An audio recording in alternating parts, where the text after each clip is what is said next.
लीजिए सुनिए। अयोध्या सिंह उपाध्याय हरिऔध के लिखे उपन्यास ठेठ हिंदी का ठाठ को मेरी यानी समीर गोस्वामी की आवाज में। पहला ठाठ। ललकी ललकी लोए ननते ही लखी लखी होहु निहाल। लाली इत उत की लहत लहे जीव जेहि लाल। एक 11 बरस की लड़की अपने घर के पास की फुलवारी में खड़ी हुई किसी की बाट देख रही है। सूरज डूबने पर है। बादल में लाली छाई हुई है। बयार जी को ठंडा करती हुई धीरे धीरे चल रही है। थोड़ी देर में सूरज डूबा। कुछ जुटपुटा सा हो गया। फुलवारी के एक ओर से कोई उसी ओर आता दिख पड़ा जिस ओर वो लड़की खड़ी थी। कुछ देर में वो आकर उस लड़की के पास खड़ा हो गया। लड़की ने देखकर कहा, देवनंदन अब तक कहाँ थे? मैं बहुत देर से यहां खड़ी तुमको अगोर रही हूं। देवनंदन 14-15 बरस का लड़का है। उसके सुडौल गोरे मुखड़े, अच्छे हाथ पांव, छरहरी डील, ऊंचे और चौड़े माथे, लंबी बाहें और जी लुभाने वाली बड़ी बड़ी आंखों के देखने से जान पड़ता है जयंत सड़क छोड़कर धरती पर उतरा है। ये लड़का उसी गांव में रहता है जहां वो लड़की रहती है। छोटेपन से ही दोनों दोनों को चाहते आए हैं। देवनंदन तीसरे चौथे जब छुट्टी पाता इस लड़की से आकर मिलता। ये लड़की भी बड़े चाव से उससे मिलती और अपनी मीठी मीठी बातों से उसके जी को लुभाती। लड़की जानती थी आज देवनंदन आवेगा, इसी से पहले से उसकी बाट देख रही थी। वो आया भी, पर कुछ अबेर करके। इसीलिए लड़की ने उससे पूछा, देवनंदन अब तक कहाँ थे? उसकी बातों को सुनकर देवनंदन ने पहले प्यासी आंखों से उसको देखा, पीछे कहा, देवबाला, क्या मैं तुमको भूल सकता हूं? पर क्या करूं, आज गुरुजी ने छुट्टी सूरज डूबने पर की, इसी से यहाँ आने में कुछ अबेर हो गई। क्या मैं जो थोड़ी बेर और ना आता तो तू यहां से चली जाती? हाँ भाई, क्या करती? अंधेरा होने पर यहां ठहर तो नहीं सकती। मां जो कुढ़ने लगती है। देवनंदन, तो फिर हमसे तुमसे आज भेंट कैसे होती? देवबाला, कैसे होती? इसी से तो कहती हूं, तुम जैसे पहले मेरे घर आया करते थे उसी भांति अब भी आया करो। मां भी एक दिन कहती थी, बहुत दिन हुआ देवनंदन को मैंने नहीं देखा।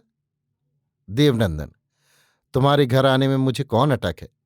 पर देखो, यही दिन पढ़ने लिखने के हैं। जो इधर उधर घूम फिर कर इनको बिता दूंगा तो फिर पढ़ना लिखना कैसे आवेगा? देवबाला ने रूठ कर कहा, क्या हमारे घर आना इधर उधर घूमना है? हमारे घर घड़ी आध घड़ी के लिए आओगे तो क्या इसी में तुम्हारा पढ़ना लिखना ना हो सकेगा? देवनंदन ने हंसकर कहा, अच्छा, अब मैं फिर तुम्हारे घर कभी कभी आया करूंगा। आंचल के नीचे क्या छिपाए हो देवबाला? देवबाला, क्या देखोगे? देवनंदन, हाँ, देखूं क्या है? देवबाला ने आंचल हटाकर दिखलाया। देवनंदन ने देखा, फूलों से बनी हुई एक बहुत ही अच्छी माला है। देवनंदन ने पूछा, ये माला तुमने क्यों बनाई है देवबाला? देवबाला, बतलाओ, देखें। देवनंदन, हम कैसे बतलावें? हम तुम्हारे जी की बात कैसे जान सकेंगे? देवबाला, क्या तुम हमारी जी की बात नहीं जानते? जो नहीं जानते तो हमसे मिलने के लिए यहां कैसे आया करते हो?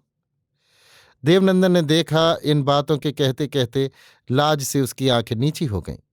गाल की लाली कुछ और गहरी हो गई, जिससे उसका आप ही सुहावना मुखड़ा और भला दिखलाई देने लगा। देवनंदन ने कहा, हाँ, ये तो जानते हैं तुम हमको प्यार करती हो, हमको देखकर फूली नहीं समाती हो, और इसीलिए हम तुमसे मिलने के लिए बड़े चाव से आते हैं। पर माला की बात तो निपट नहीं है, हम इसको भला कैसे बता सकते हैं? देवबाला ने कहा, क्या जिसको कोई प्यार करता है, कुछ अच्छा मिलने पर वो उसको उसे देना नहीं चाहता? देवनंदन, क्या ये माला तुमको यहीं मिली है? देवबाला, नहीं, माला नहीं, फूल मिला है। माला मैंने बनाई है। देवनंदन, तुमने मेरे लिए इतना कुछ किया है? अच्छा, लाओ देखे। देवबाला, क्या मेरे हाथ में तुम नहीं देख सकते हो? पहनो तो दूं? देवनंदन, अच्छा दो, पहनूंगा। देवबाला ने धीरे धीरे अपने बड़ के नए पत्ते से हाथों को बढ़ाकर वो फूल की माला देवनंदन के हाथों में दी। देवनंदन ने प्यार के साथ अपने हाथों से उस माला को लेकर गले में पहन लिया। देवबाला ने देखकर कहा, देवनंदन, तुम्हारे गले में ये माला बहुत ही भली लगती है। अब जब जब तुम आओगे मैं तुमको एक माला बनाकर दिया करूंगी। देवनंदन ने बहुत ही प्यार के साथ उसकी इन बातों को सुना। इसी बीच अंधेरा होने लगा। देवबाला ने कहा, अब अंधेरा हुआ जाता है, मैं यहां ठहर नहीं सकती। देवनंदन ने कहा, तो अच्छा तुम जाओ, अब मैं भी जाता हूं। ये सुनकर फुलवारी की ओर से धीरे धीरे देवबाला घर चली गई। पीछे देवनंदन भी कुछ सोचते सोचते फुलवारी से बाहर हुआ। दूसरा ठाट। देवबाला की मां का नाम हेमलता है। ये देवनंदन को बहुत चाहती। जब वो घर आता ये उसका बड़ा लाड़ प्यार करती। वो सोचती, फूल सी मेरी लाडली के लिए कौल से देवनंदन को छोड़ और कोई जोग बर नहीं हो सकता। घर में जब ये दोनों साथ खेलते उस घड़ी हेमलता की आंखों को इनकी जोड़ी देखकर बड़ा सुख मिलता। जब ये दोनों छोटे थे उन दिनों हेमलता इनको कभी कभी फूलों से सजाती और दोनों को अपनी गोद में बिठालकर सरग सुख लूटती। जब से देवनंदन सयाना हुआ है लाज से बहुत हेमलता के घर न आता था और इसीलिए फुलवारी में देवबाला को उलाहना देना पड़ा था। पर जब कभी वो आता हेमलता उसी भांति उसको प्यार करती, उसी भांति देवबाला के साथ उसको मिलने जुलने और खेलने देती। हेमलता भले घर की पतोहू है। वो जानती थी 11 बरस की लड़की का 14-15 बरस के पराये लड़के के साथ मेलजोल भले मानसों की चाल नहीं है। पर जो बात उसके जी में थी उससे वो दोनों के आपस के नेह में कोई बुराई न समझती।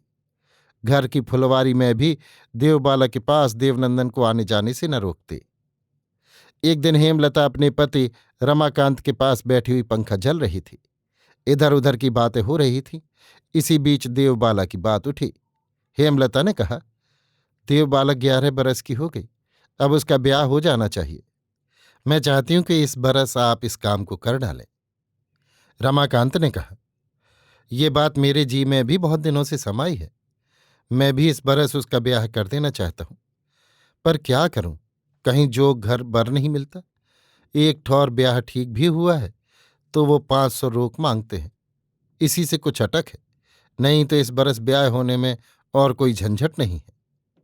हेमलता, क्या आप मेरी बात न मानेंगे? मैं कई बार आपसे कह चुकी हूं देवबाला के जोग देवनंदन ही है। आप क्यों नहीं देवबाला का ब्याह देवनंदन के साथ कर देते? देवनंदन से बढ़कर बर कहाँ मिलेगा? रमाकांत, मैं तुमको कहाँ तक समझाऊं? देवनंदन का ब्याह हमारी लड़की के साथ नहीं हो सकता। ये मैं जानता हूं देवनंदन का बाप बड़ा धनी है।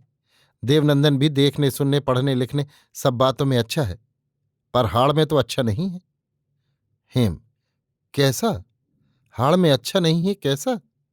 मैं तो जानती हूं उसके ऐसा सुघर सजीला लड़का इस गांव भर में कोई दूसरा नहीं है। रमाकांत, जो तुमको यही समझ होती तो मुझको इतनी सिरखप क्यों करनी पड़ती? मैं ये कहता हूं उसके घर की लड़की का ब्याह मेरे यहां हो सकता है, मेरे घर की लड़की उसके यहां नहीं दी जा सकती। वो जात में मुझसे उतर कर है। हेम, ये कैसी बात? जिसकी लड़की लेते हैं, जिसके यहां भात खाते हैं, वो जात में कैसी उतरा कहा जा सकता है?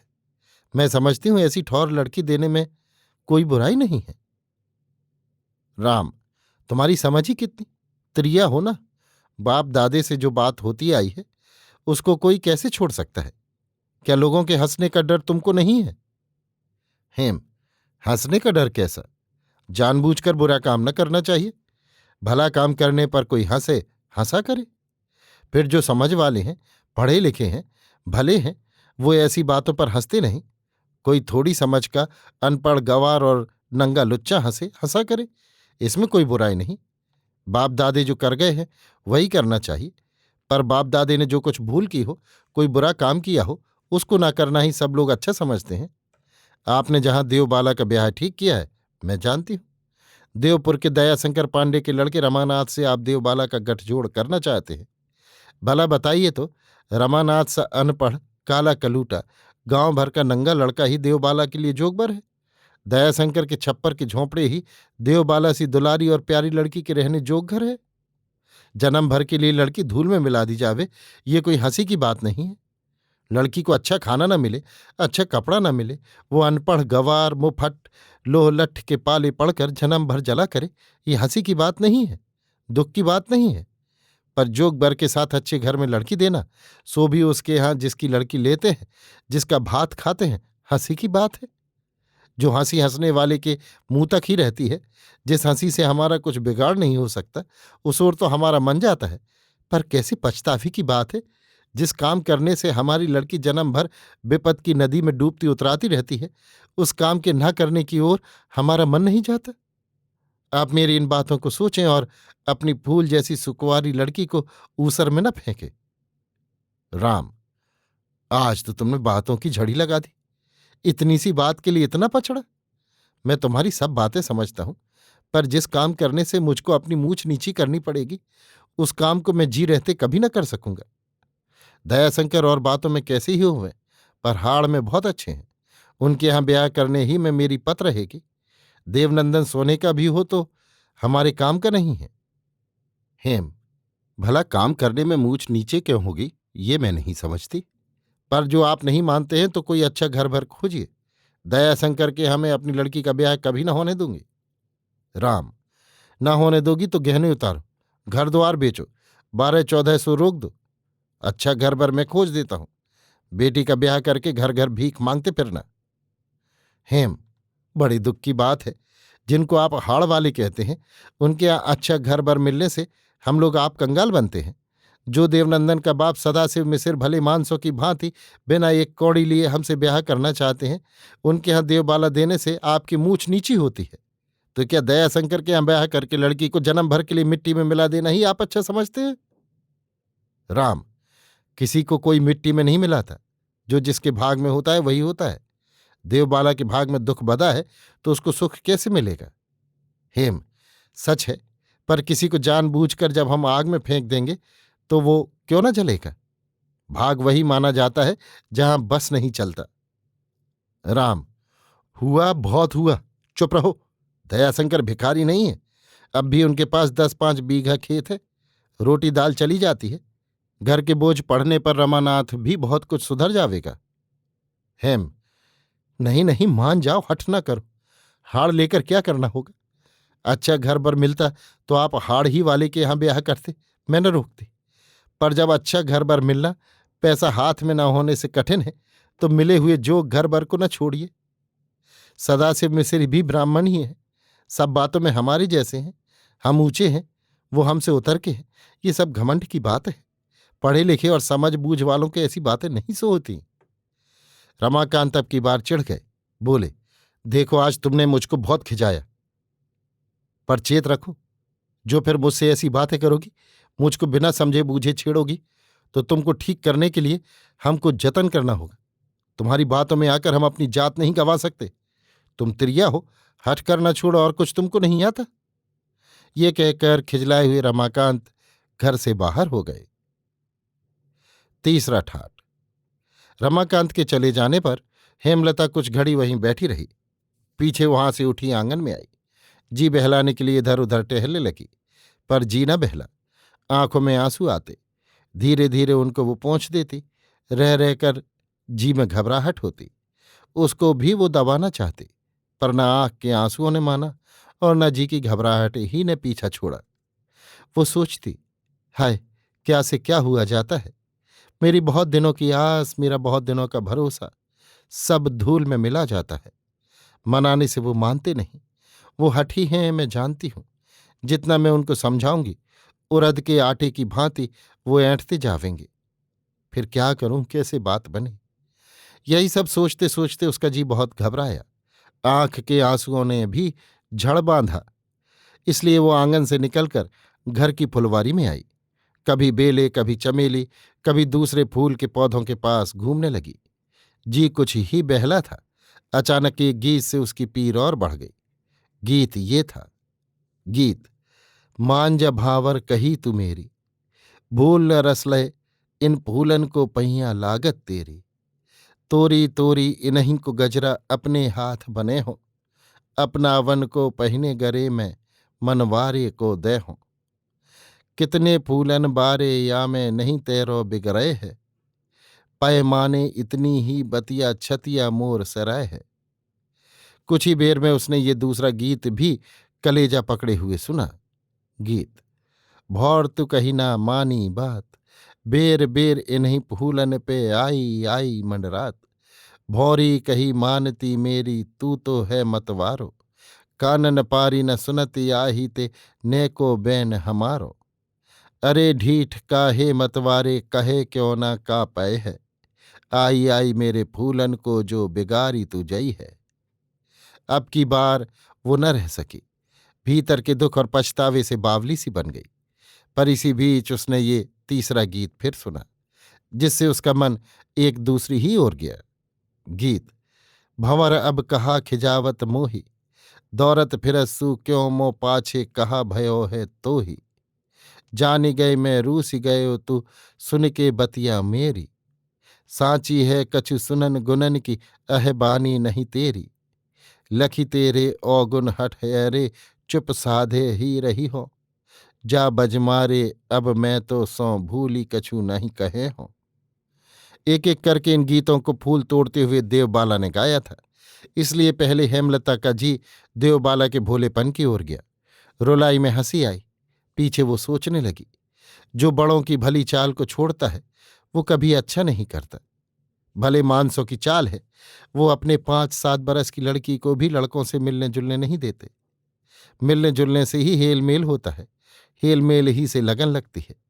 पर मैंने बड़ों की चाल छोड़ी, अपनी मनमानी बूझों के सहारे देवबाला और देवनंदन के आपस के हेल मेल को न रोका। इसी से आज देखती हूं देवबाला के जी में देवनंदन के नेह ने घर किया है, जिससे एक बहुत बड़ी बुराई होना चाहती है, क्योंकि अब देवनंदन के साथ देवबाला के ब्याह की कोई आशा नहीं है। देवबाला को इससे कितनी पीड़ा, कितनी बिथा, कितना दुख होगा, सभी समझ सकते हैं। इससे मैं डर रही हूं, ऐसा न होवे जो देवबाला अपनी जी पर खेले। भगवान तुम मुझको बचाओ। मैंने जो बुराई की है उसके लिए मैं देखती हूं मुझे बहुत कुछ झेलना होगा। जिस देश में लड़की अपना ब्याह है आप नहीं कर सकती, जिस देश में माँ बाप के हाथों ही निपटारा है, उस देश के लिए पुरानी चाल कितनी अच्छी है। जो लड़की लड़कों का सब भांत का मेल रोका जावे, लड़कपन ही से इस देश के भलों की लड़कियां ओट में रहना सीखती हैं। उसका कारण यही है, जिसमें उनके जी में किसी का नेह घर न करने पावे। पर मैंने अपने हाथों सब बात बिगाड़ी है, जानबूझकर बुरा किया है।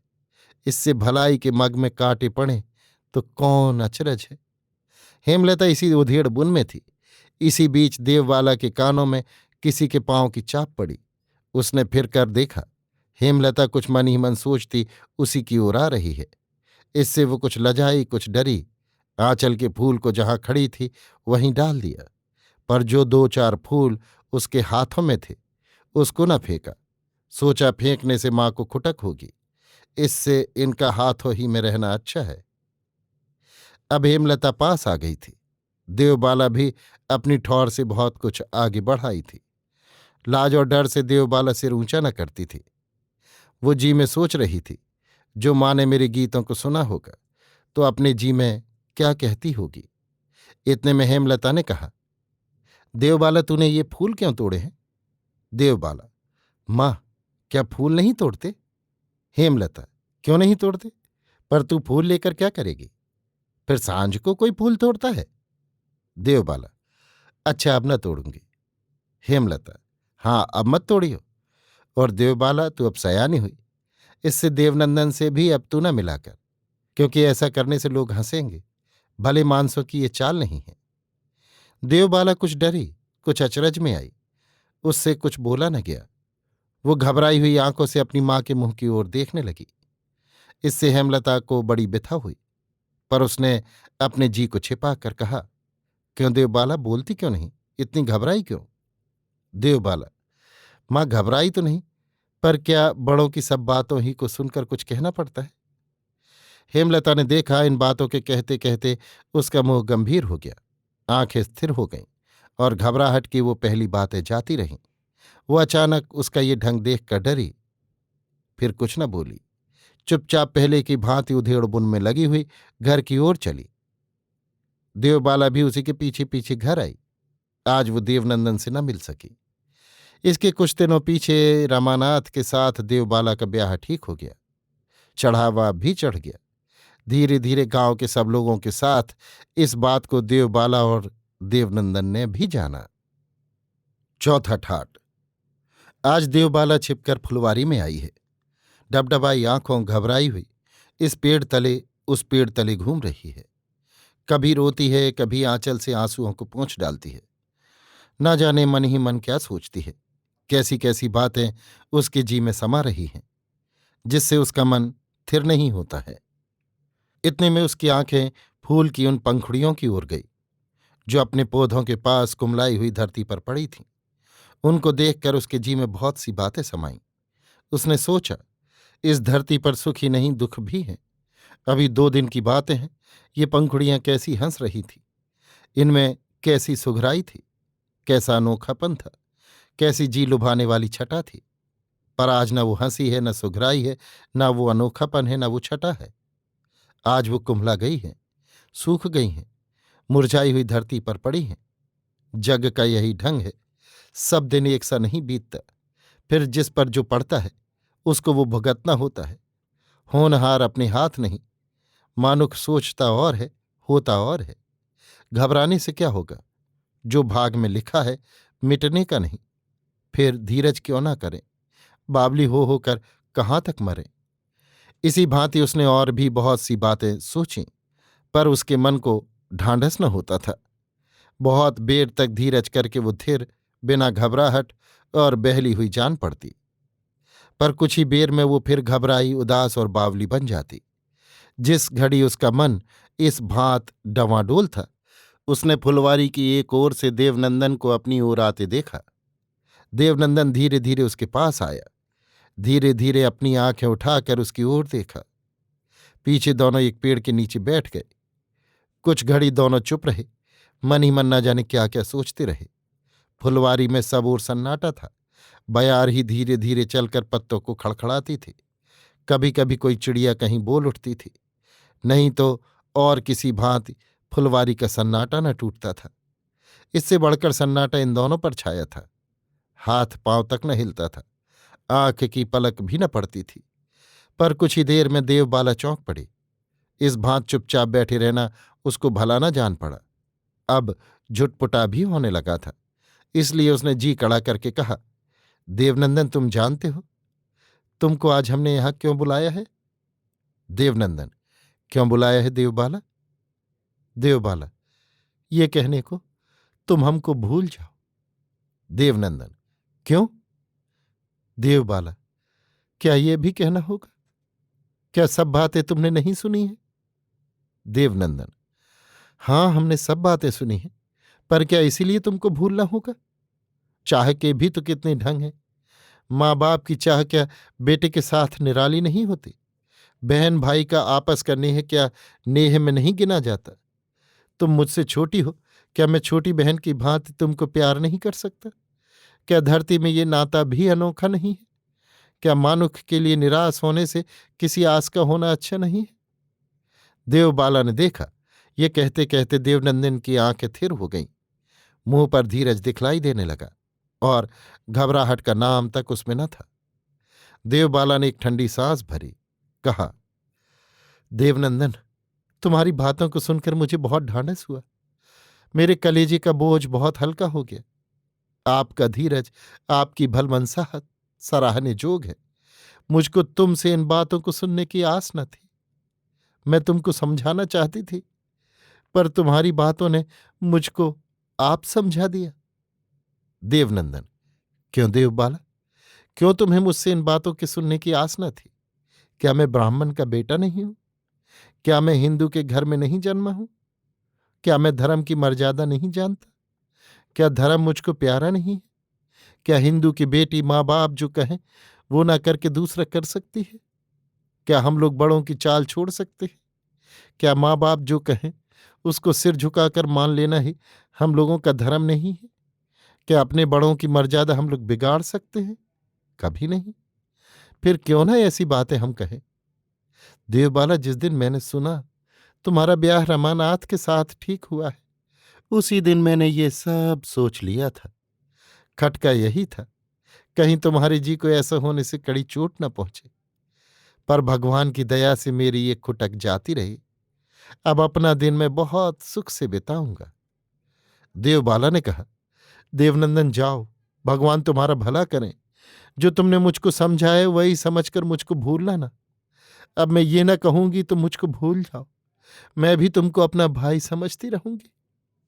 देवनंदन उठकर खड़ा हुआ, जाना चाहता था। इतने में देवबाला ने कहा, तनिक ठहरो, कुछ और कहूंगी। देवनंदन, क्या कहोगी देवबाला, कहो। देवबाला, यही कहती हूं, अपना ब्याह करना। देवनंदन, ये तुमने क्यों कहा देवबाला? देवबाला, न जाने क्यों मेरे जी में अचानक ये बात आई, इसलिए मुझको तुमसे ये बात भी कहनी पड़ी। मुझको पूरा भरोसा है तुम मेरी बात मानोगे। देवनंदन कुछ बेर चुप रहा, फिर कहने लगा, देवबाला, इस बीच में तुम कुछ न बोलो। मैं क्या करूंगा ठीक नहीं कह सकता। मानुख के बस में कुछ नहीं है। वो खिलाड़ी जो नाच चाहता है नचाता है। हमने सोचा था कुछ और, हुआ कुछ और। अब फिर सोचे कुछ और, हो कुछ और। तो इससे ना सोचना ही अच्छा है। ऐसी बातें तुम न छेड़ो, इससे मेरा जी बहुत दुखता है। भगवान के लिए ऐसी बात कहने के लिए तुम अपना मुंह फिर न खोलना। देवबाला, मैं आपका जी दुखाया नहीं चाहती। जिस बात के सुनने से आपको दुख होगा वो मैं कभी न कहूंगी। पर अचानक मैं ऐसा क्यों कह पड़ी, मैं ये आप नहीं समझ सकती। भगवान ही के हाथ सब कुछ है, ये आप बहुत ठीक कहते हैं। इतना कहते कहते देवबाला की आंखों में आंसू भर आए। इस बात को देवनंदन ने भी देखा, पर उसने धीरज को हाथ से जाने न दिया था। इसीलिए बात फेर कर कहा, देवबाला, अंधेरा हुआ जाता है, क्या जाने घर तुमको कोई खोजे, इसलिए अब तुम जाओ। भगवान तुम्हारा धर्म बनाए रहे। इसके पीछे देवबाला ने आंख पहुंच कर देखा, पर देवनंदन को वहां न पाया। 5वां ठाट। आज देवबाला ससुराल जा रही है। जिस दिन वो छिपकर फुलवारी में देवनंदन से मिली थी, उससे कुछ ही दिनों पीछे उसका ब्याह रमानाथ के साथ हुआ। आज तीसरा दिन है। देवबाला के बाप रमाकांत उसका गौना करना चाहते थे, पर रमानाथ के बाप दयाशंकर ने न माना। वो हट करके देवबाला को लिए जाते हैं। 2 घड़ी दिन आया है। अपने गांव से 1 कोस पर देवबाला की डोली आई है।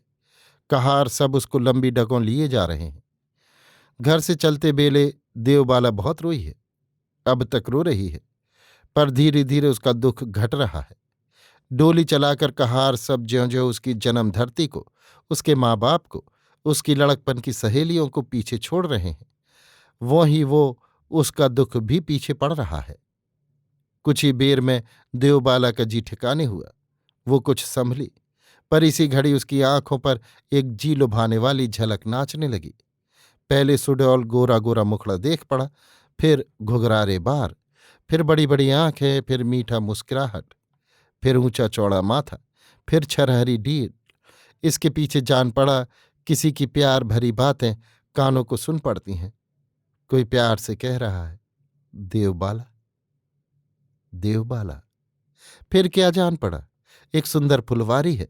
कहीं बेला फूला है, कहीं चमेली फूली है, कहीं पीले फूलों वाला गेंदा है, कहीं प्यारी प्यारी नेवारी है, कहीं मोगरा है, कहीं चंपा है, कहीं अनोखे फूल वाले हरसिंगार है, कहीं कचनार है। मैं उसमें खड़ी हूं, फूल चुन रही हूं, मन ही मन कुछ गा रही हूं। इसी बीच उसी फुलवारी में धीरे धीरे एक ओर से कोई आ रहा है। मैं उसको बड़े चाव से एकटक देख रही हूं। एक दिन वो था जब देवबाला के सामने इस झलक का रखने वाला घंटों आकर खड़ा रहता और वो फूली न समाती। एक दिन वो था जब वो सचमुच प्यारी प्यारी बातों को सुनती और रीझ रीझ जाती। एक दिन था जब वो सच ही सच अपनी मन मोहने वाली फुलवारी में फूल चुनती फिरती और उसकी एक ओर से अपने प्यारे को आता देखती और उमंग से उछल उछल पड़ती।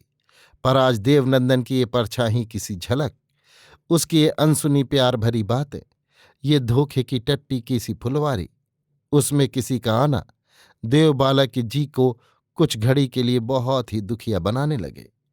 वो धीरे धीरे अपनी प्यारी माँ, अपने लाड़ प्यार करने वाले बाप, सरक से भी भली जन्म धरती से बिछुड़ने के दुख को कुछ भूल रही थी, अचानक इस बड़े दुख ने आकर उसके मन को घेर लिया। वो बहुत ही घबराई, बावली बन गई। पर कुछ ही बेर में वो संभली। सोचने लगी, ये क्या, मैं दूसरे की तिरिया होकर किसी दूसरे की सूरत कैसे देख रही हूं? क्या ये पाप नहीं है? ब्राह्मण की लड़की होकर, हेमलता की कोख में जन्म लेकर, हिंदू नारी की मर्यादा को जानकर, हिंदुस्तान के पौन पानी से पलकर, बड़े घर की बहू बेटी कहलाकर, जो दूसरे पुरुष की परछाई भी मेरे कलेजे में धंसती है, झलक भी आंखों में समाती है, तो क्या ये डूब मरने की बात नहीं है? आग में जल जाने की बात नहीं है? पहाड़ से गिरकर काया के चूर चूर कर डालने की बात नहीं है? छी छी छी, इससे बढ़कर भी कोई पाप है? फिर उसने सोचा, ये सब पचड़ा कैसा? बाप भाई की सुरत करना, उनकी झलक का आंखों के सामने आ जाना, कैसे पाप होगा? देवनंदन को भी तो मैंने बड़ा भाई माना है। फिर जो उसकी सुरत हो गई तो इतने कुढ़ने की कौन बात है? धर्म की दुहाई देने पाप पाप करने का कौन काम है? जिस घड़ी देवबाला इन सब बातों में उलझी हुई थी, उसने जाना कहार सब उसकी डोली को किसी ठौर रखना चाहते हैं। थोड़ी ही देर में कहारों ने उसकी डोली एक ठौर उतारी। उसने थोड़ा ओहार हटाकर देखा, एक बहुत बड़े पोखरे की दूसरी ओर उसकी डोली उतारी गई है। दोपहर हो गया है और उसके साथ के सब लोग नहाने धोने और खाने पीने में लग रहे हैं। देवबाला पोखरे की छटा देखने में लगी है। उसने देखा, उसमें बहुत ही सुथरा नीले कांच ऐसा जल भरा है। धीमी बयार लगने से छोटी छोटी लहरें उठती हैं। फूले हुए कौल अपने हरे हरे पत्तों में धीरे धीरे हिलते हैं। नीले आकाश और आसपास के हरे फूले फले पेड़ों की परछाई पड़ने से वो और सुहावना और अनूठा हो रहा है। सूरज की किरणें उस पर पड़ती हैं, चमकती हैं, उसके जल के नीले रंग को उजला बनाती हैं और टुकड़े टुकड़े हो जाती हैं। आकाश का चमकता हुआ सूरज उसमें उतरा है, हिलता है, डोलता है, थर थर काँपता है और फिर पूरी चमक दमक के साथ चमकने लगता है। मछलियां ऊपर आती हैं, डूब जाती हैं, नीचे चली जाती हैं, फिर उतराती हैं, खेलती हैं, उछलती हैं, कूदती हैं।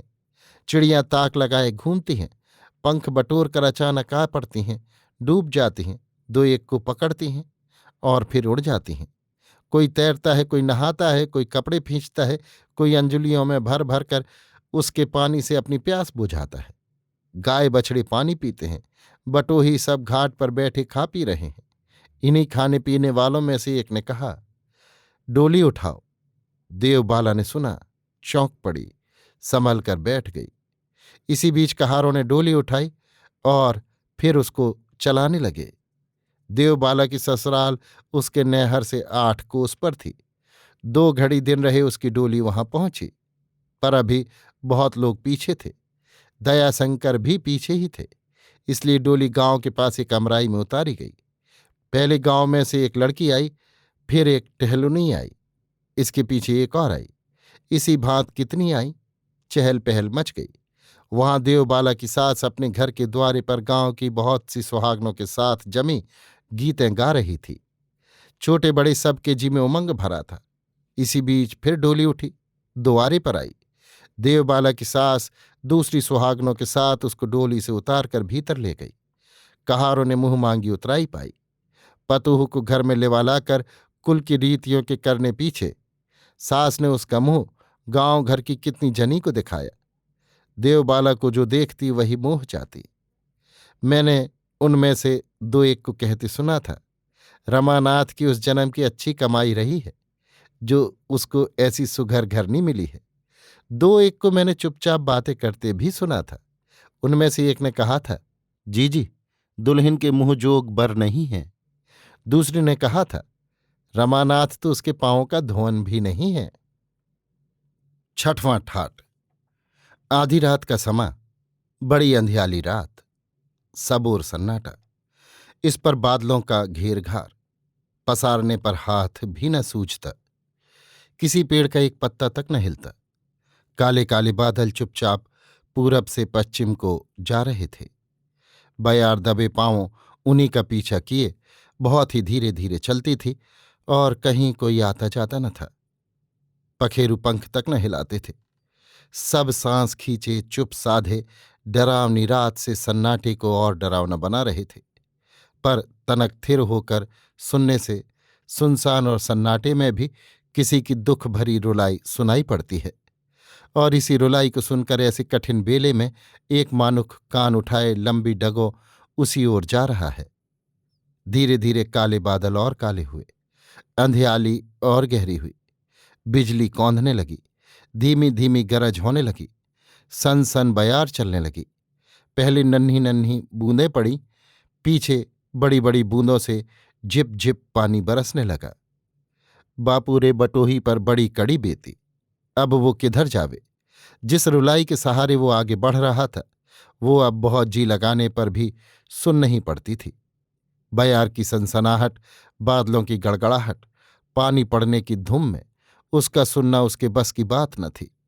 पानी पड़ते पड़ते जाने वाले के सब कपड़े भींग गए, देह ठंडी पड़ गई। बयार की झोंकों से कपकपी ने भी उसमें घर किया। ओलती की भांत माथे से पानी गिर गया था।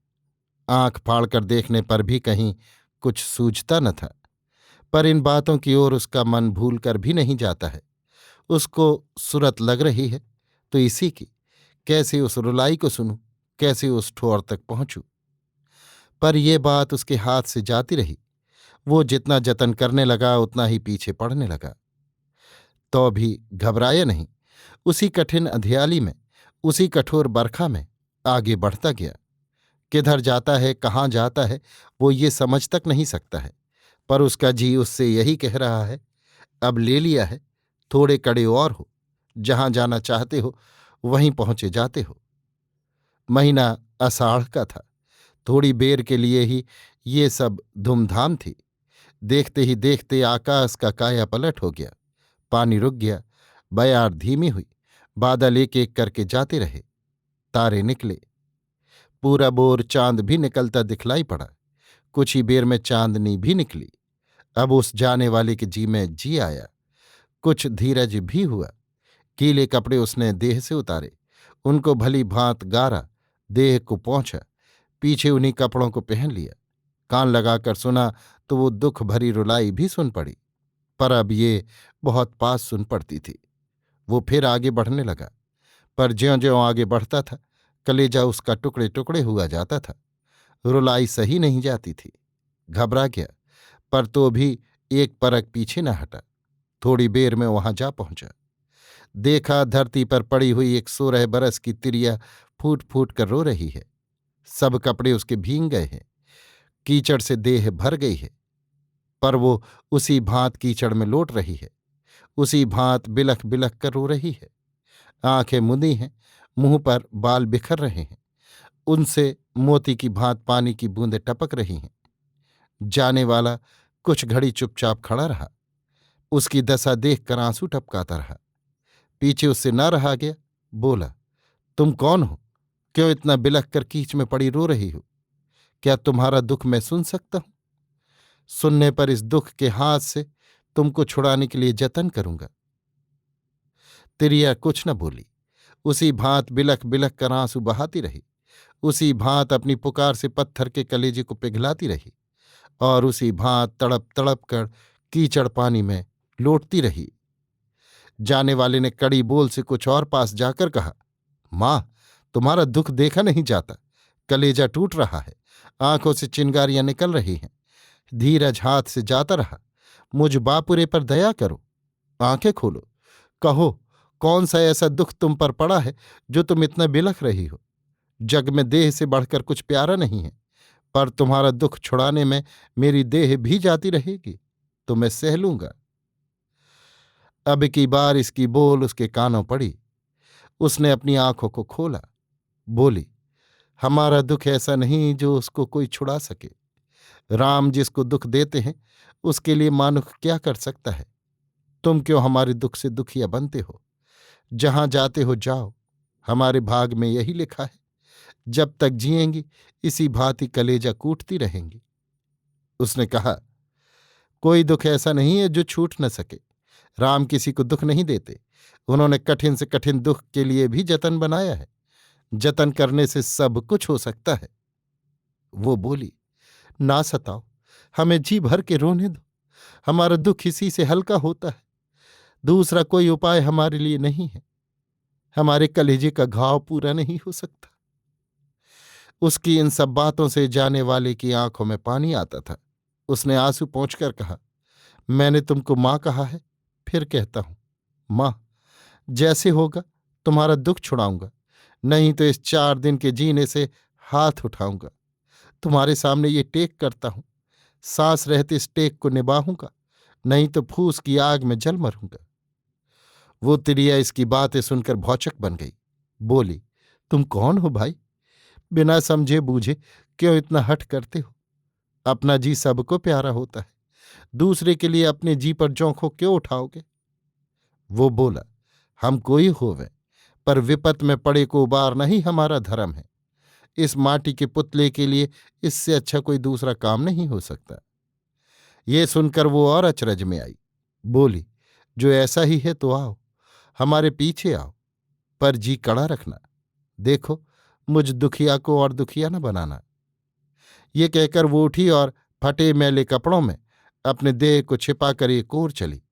जाने वाला भी उसी के पीछे उसी ओर चला गया। 7वां ठाट। एक बहुत ही बड़ा टूटा फूटा गिरा पड़ा घर है।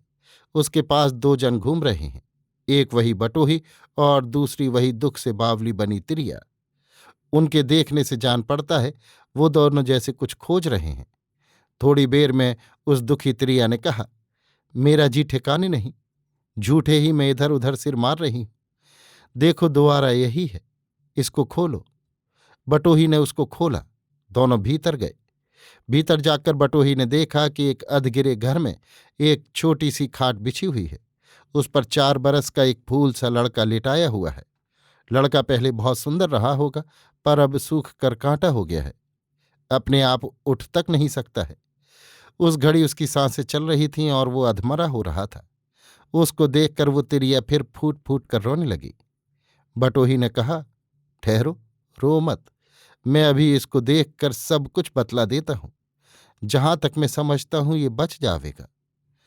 इसके पीछे उसने अपनी झोली में से कोई औखद निकाली, लड़के के सिर और छाती पर मला, फिर उसके हाथ पांव को टटोल कर कहा, ये लड़का अभी अच्छा हुआ जाता है, तुम घबराओ मत, इसको और कोई रोग नहीं जान पड़ता। मैं सोच रहा हूं भूख से इसकी ऐसी दशा हो रही है। ये कहकर उसने फिर कोई औखद निकाल कर लड़के को पिलाया, जिससे सांसों का चलना रुक गया और लड़का करवट फेर कर सो रहा। लड़के को कुछ अच्छा देखकर उस तिरिया को धीरज हुआ। वो अब कुछ संभली, उसका जी भी कुछ ठिकाने हुआ। इसलिए वो बटोही की ओर अचरज के साथ देखने लगी।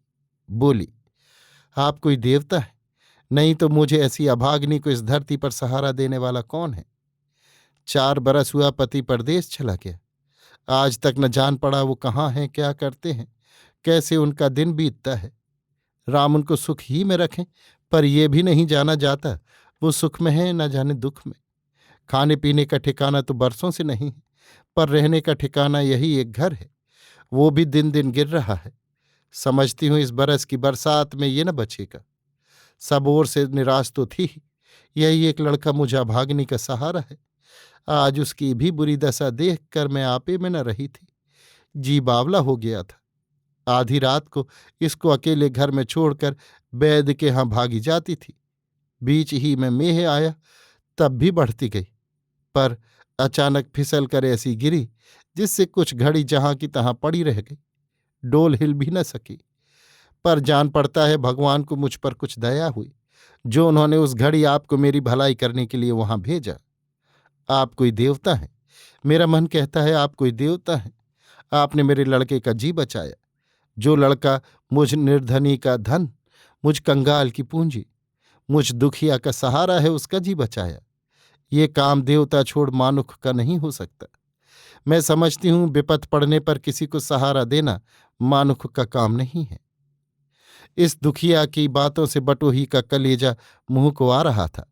आंखों से टप टप आंसू गिर रहे थे। मन ही मन वो मुरझा रहा था। बोला, विपत पड़ने पर किसी को सहारा देना ही मानुख का काम है। जो दुखियों के दुख को नहीं जानता, पराई पीर से जिसका कलेजा नहीं कसकता, दुख में पड़े को जो नहीं उबारता, भूखों कंगालों पर जो नहीं पसीजता, वो मानुख नहीं, पिशाच है। मैं देवता नहीं, एक छोटा मानुख हूं। जिन औषधियों का गुण धरती पर सब जानते हैं, उसी के सहारे से इस घड़ी तुम्हारे लड़के का मैं कुछ भला कर सकता हूं। मेरी इसमें कोई करतूत नहीं है। इतना कहकर वो थोड़ी देर चुप रहा, फिर बोला, तुमको जो दुख न हो, मुझसे कहने में कोई अटक न हो, तो मैं तुमसे कुछ पूछना चाहता हूं। अब त्रिया का जी बहुत ठिकाने हो गया था, पर न जाने क्यों वो अनमनी हो रही थी। एक एक करके कई बार उसने बटोही को देखा, उसकी बातों को सुना, उसकी बोली को परखा, और यही सब बातें ऐसी हुई जिससे वो अनमनी हो गई है। पर अनमनी होने पर भी उसने बटोही की सब बातें सुनी और कहा, आप कुछ कहें, पर मैं आपको देवता ही जानती हूं। आप जो चाहे पूछें, मैं सब कहूंगी। मुझको कोई दुख न होगा। विपत में पड़े हुए को उबारना ही जो अपना धर्म समझता है, उससे अपनी व्यथा कहने में किसको अटक होगी। बटोही ने कहा, मैंने आज तक तुम्हारे ऐसी दुखी अनारी आंखों नहीं देखी। तुम इतना क्यों दुखी हो? क्यों तुम्हारा घर इतना गिरा पड़ा है? क्यों तुम्हारे पास पहनने को कपड़ा नहीं है, खाने को अनाज नहीं है, पानी पीने के लिए पास लोटा तक नहीं है? पति जब से परदेस गया, तब से कोई चिट्ठी भी तुम्हारे पास नहीं आई। वो बोली, क्या कहूं, इन सब बातों की सूरत होने से मेरा जी फिर बावला बन गया। फिर मैं पहले की भांति दुखिया बन गई। कलेजा फटता है, मुंह से बात भी नहीं निकलती। पर कहूंगी, आपसे कहकर ही मैं अपने कलेजे के बोझ को हल्का करूंगी। ये कहकर उसने एक ऊंची सांस भरी। बटोही ने कहा, मैं समझता हूं तुमको अपनी पिछली बातों के कहने में बड़ा दुख होता है। ऐसी दशा में मैं भी उसको सुनना न चाहता, पर इसीलिए सुनना चाहता हूं, क्या जाने मैं कोई ऐसा जतन कर सकूं जिससे तुम्हारा दुख कुछ घटे। उसने फिर एक लंबी सांस ली और कहा, मेरा ब्याह हुए 5 बरस हुआ है। मैं ऐसी अभागिनी हूं जो ब्याह के 6 ही महीने पीछे मेरे ससुर मर गए। घर का सब कामकाज वही करते थे, उन्हीं की कमाई को हम लोगों का सहारा था। उनके मरते ही हम लोगों के दुख का पार न रहा।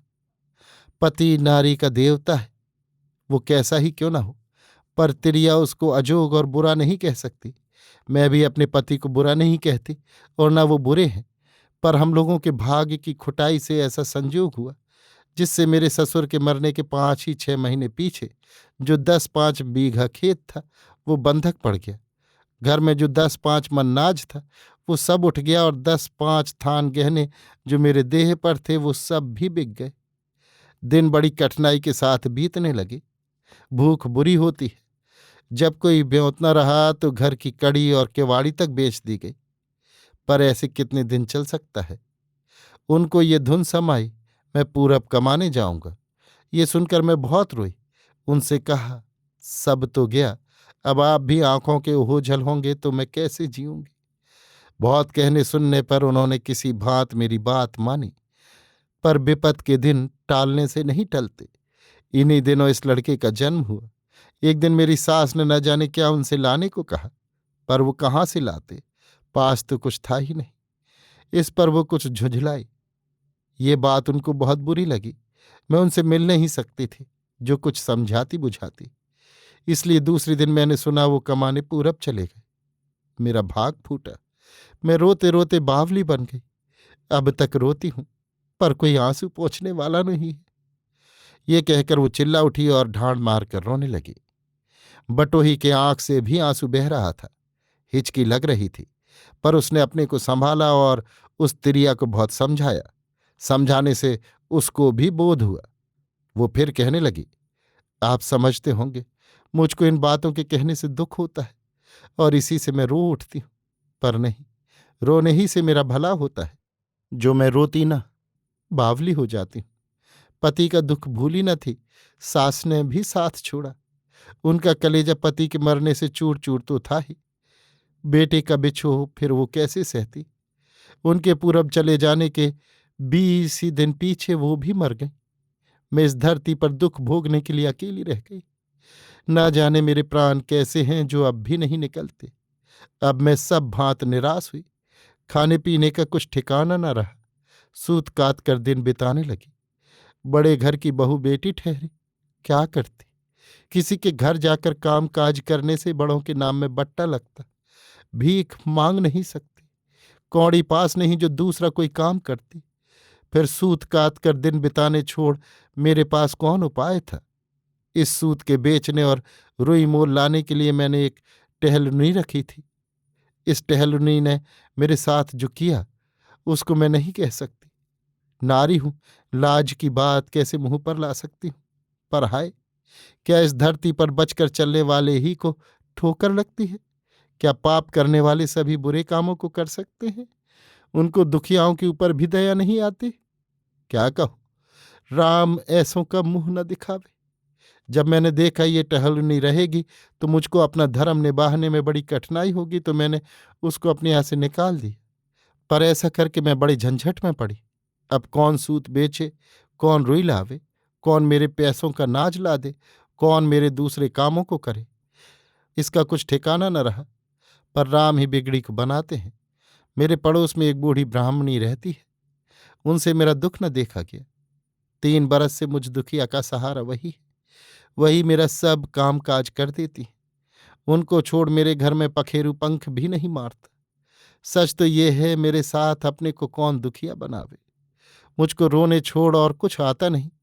जो दिन रात रोया करता है उसके पास कौन आता है। 5-4 महीने से मेरी देह में रोग ने भी घर किया है। अब कुछ काम काज भी नहीं हो सकता, सूत भी नहीं काट सकती। इसी से 2-2 3-3 दिन तक अन्न भी नहीं मिलता है। आपका कहना बहुत ठीक है। आपने बहुत सोच कर कहा था। भूख से इस लड़के की दशा ऐसी हो रही है। अब मैं सोच रही हूं, भूख ही से मेरा बच्चा इस दशा को पहुंच गया है। पर क्या करूं, सब गंवा सकती हूं, धर्म और लाज तो नहीं गंवा सकती। इसके ननिहाल में भी तो कोई नहीं रह गया जो वहीं चली जाऊं। 4 बरस से मेरे माँ बाप की भी खोज नहीं मिलती। वो दोनों जन जब से जगन्नाथ जी गए फिर न फिरे। न जाने वो लोग कहाँ हैं, जीते हैं या मर गए, ये भी नहीं जान पड़ता। धरती तू क्यों नहीं फटती जो मैं समा जाऊं? क्या मुझसी दुखिया को तू भी ठौर नहीं दे सकती? ये कहकर वो फिर रोने कलपने लगी और थोड़ी ही देर में मुरझाकर धरती पर गिर पड़ी। 8वां ठाट।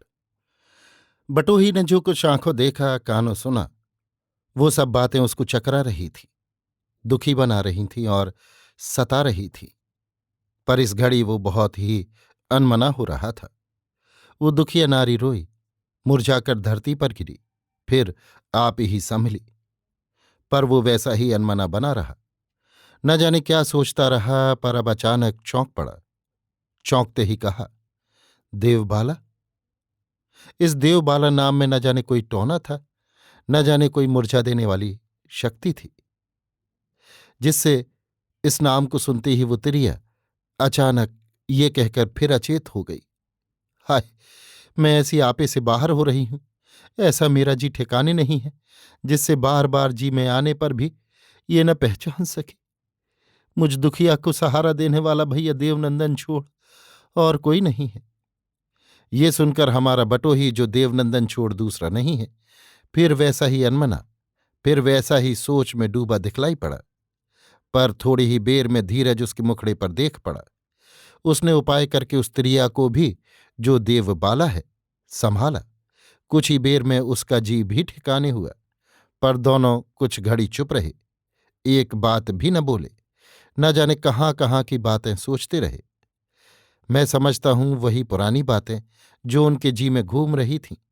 वो सुख के दिन, वो आपस का प्यार, वो फुलवारी का मिलना, वो मीठी बातें, वो लड़कपन का रंग ढंग, फिर दोनों की अड़चलें, धर्म के झमेले, इसके पीछे भाई बहन सा प्यार, वो अनूठे बर्ताव, एक एक करके आंखों के सामने फिर रहे थे। और इसी से वो दोनों कितनी देर तक कुछ भी न बोले। पर इस घड़ी देवनंदन के जी में कोई और ही बात ठन रही थी।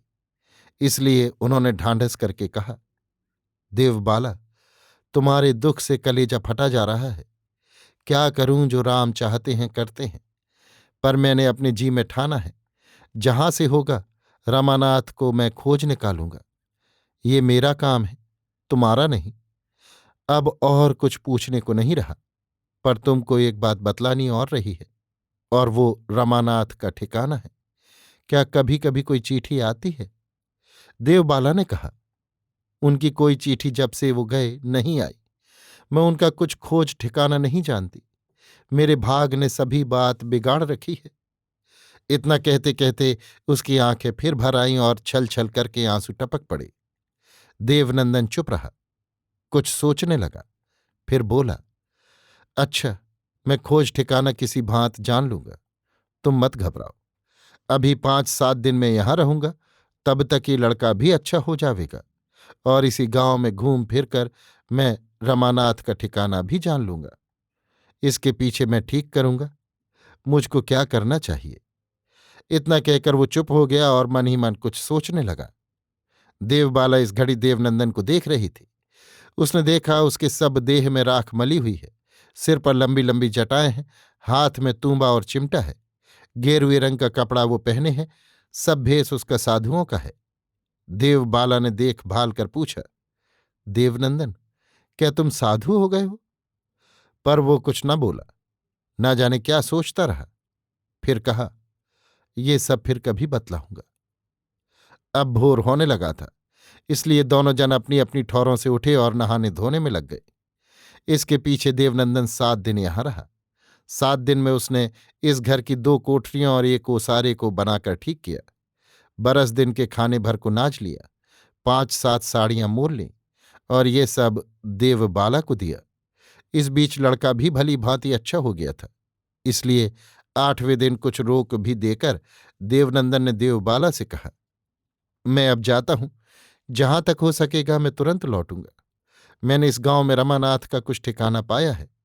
लोग कहते हैं इस गांव से 4 कोस पर रामपुर नाम का एक गांव है, उसमें भवानी दत्त नाम का कोई कायथ रहता है। पूरब में जहां रमानाथ रहते हैं वहीं ये कायथ भी आता जाता है। आजकल वो घर आया हुआ है, उससे पूछने पर रमानाथ की बहुत सी बातें जान पड़ेंगी। आज मैं वहीं रहूंगा, उनसे सब पूछ पाछ कर कल उसी ओर जाऊंगा। रमानाथ से भेंट होना चाहिए। लिवालाना मेरे हाथ है, मैं उनको 3 महीने के भीतर ही लेकर यहां पहुंचूंगा। तुम घबराना मत। देवबाला बोली, मैं क्या कहूं, जो तुम करते हो उसमें मैं हाथ नहीं डाल सकती। जो हाथ डालूं भी तो तुम काहे को मानोगे। मैं भी समझती हूं, भाई से बढ़कर इस धरती में अपना कोई दूसरा नहीं है। आप जावें, मैं आपको रोक नहीं सकती, पर मैं बड़ी अभागनी हूं, इसी से मेरा कलेजा धक धक कर रहा है। ये कहकर देवबाला बहुत ही उदास और अनमनी हो गई, पर देवनंदन ने उसको बहुत समझाया, ढांढस बंधाया और इसके पीछे रामपुर की ओर पयान किया। देवबाला के लिए फिर वही दिन रात आगे आई, पर उसके जी में ये बात बहुत उठा करती, क्या देवनंदन साधु हो गए? उसका भेष साधुओं का क्यों है? अपना ब्याह उन्होंने नहीं किया क्या? जब मैंने उनसे इन बातों को पूछा तो उन्होंने क्यों नहीं बतलाया? पर कोई ऐसी बात उसके जी में नहीं समाती थी जिससे उसका बोध होवे। नवा ठाट। वो देखो सामने रामपुर गांव दिखलाई पड़ता है। चारों ओर हरे भरे बांस के पेड़ लहरा रहे हैं।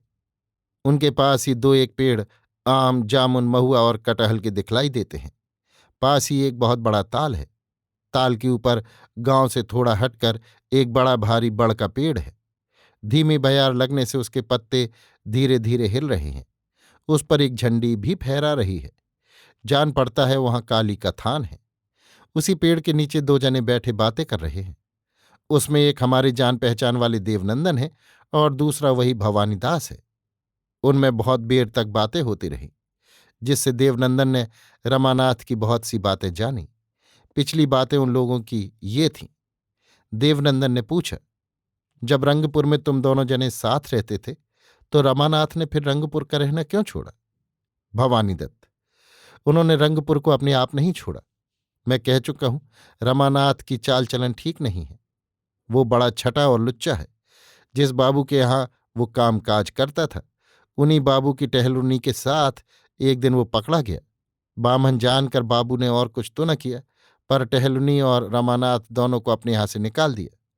तभी से वो कलकत्ते रहता है। टहलुनी भी उसके साथ है।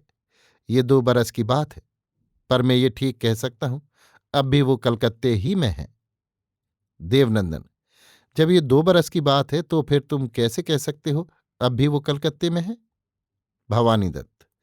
मुझको यहाँ आए 10-15 दिन हुए। मेरे वहां से चलने के 10-5 दिन पहले बाबू का एक चाकर कलकत्ते आया था। वो कहता था मुझसे और रमानाथ से वहां भेंट हुई थी। इसी से मैं जानता हूं। अब तक वो कलकत्ते में है। उसने और भी कई बातें रमानाथ की मुझसे कही थीं, पर उनको मैं आपसे नहीं कहना चाहता। उनमें कोई बात काम की नहीं है। सब ऐसी ही हैं जिससे रमानाथ का नाम लेने को मन नहीं करता। देवनंदन। जाने भी दो। मैं भी उनको नहीं सुनना चाहता। मुझको उन बातों से कोई काम नहीं। जो कुछ मैं जानना चाहता था जान चुका। इतना कहकर देवनंदन चुप हो गए। भवानी दत्ता ने भी फिर कोई बात न छेड़ी। देवनंदन ने कुछ घड़ी पीछे कलकत्ती की ओर पयान किया।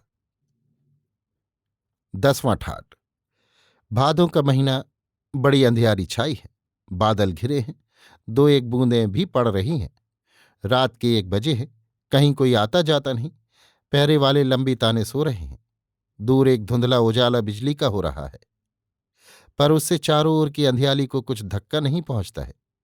वो दूर के तारे की भांति अपनी ही ठौर चमक रही है। इसी बेले कलकत्ते की सड़क पर एक भला मानस बहुत ही धीरे धीरे जा रहा है। उससे भी धीरे धीरे पांव दबाए एक जन उसका पीछा कर रहा है।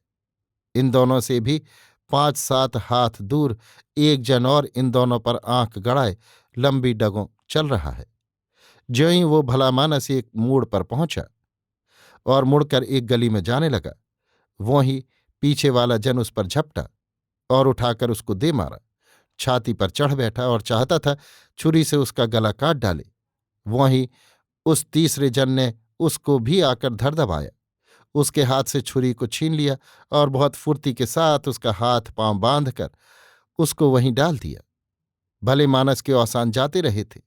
वो अपने को मरा ही समझ रहा था, पर अब उसके जी में भी जी आया। वो चाहता था चिल्लाकर पहरे वालों को बुलाऊं, पर उस तीसरे जन ने रोका।